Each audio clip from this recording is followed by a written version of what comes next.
Words are the most powerful tool a doctor possesses, but words, like a two-edged sword, can maim as well as heal. Have you ever been told that the right way to do a side lateral raise to hit the middle delt is to act like you're pouring a pitcher of water with your thumb pointing down and your pinky held high? If so, please stop. This can cause irritation and inflammation of the tendons of the rotator cuff due to a lack of clear joint space in the position, leading to shoulder impingement. Nocebo is when negative expectations of a given stimulus creates a worse outcome. In one study, 50 patients with chronic back pain in 2 groups were given a leg flexion test.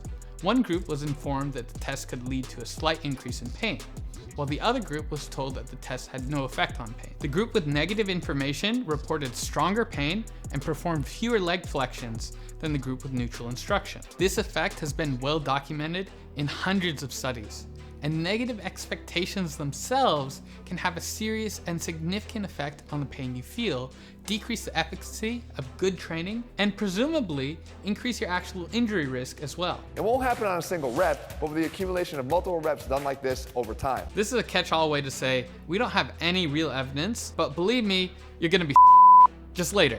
Don't ask me when, but it's coming. This can also lead to confirmation bias. You know how astrologers will say something vague like, new things will come into your life that will challenge you? Well, spoiler alert, new things will always come into your life to challenge you. That's the psychic's grift. Be vague and don't give a timeline. In the same way, inflammation, pain, and injuries are always going to be part of training. And when it happens, you don't need Athlete X's shredded figure hovering over your shoulder saying, I told you so. Now, as my professor would say, we can't let our athletes go play in traffic. Directing movement patterns and keeping people safe is an integral part of physical education. But we do have to be very careful when informing people of potential negative effects of any stimulus. And lateral raises absolutely do not make the cut.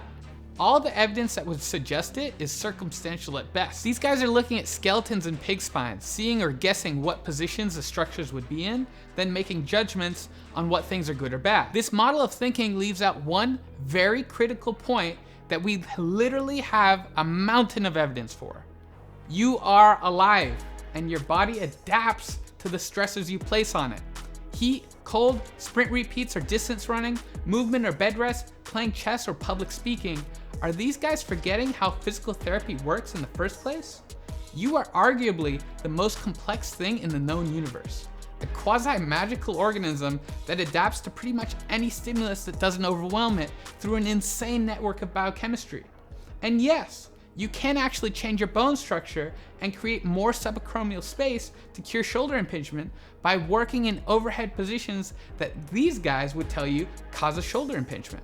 So much so that John Kirsch, a shoulder surgeon, wrote an entire book summarizing his 25 years of research on it. If you're not playing in traffic, don't let people tell you you're doing something that will lead to injury without real evidence. And above all, be mindful of how powerful words can be. And if you're dealing with shoulder pain or impingement, and you want to see my method to heal your injuries without nocebo and avoiding an ever-growing laundry list of exercises and positions, watch this video.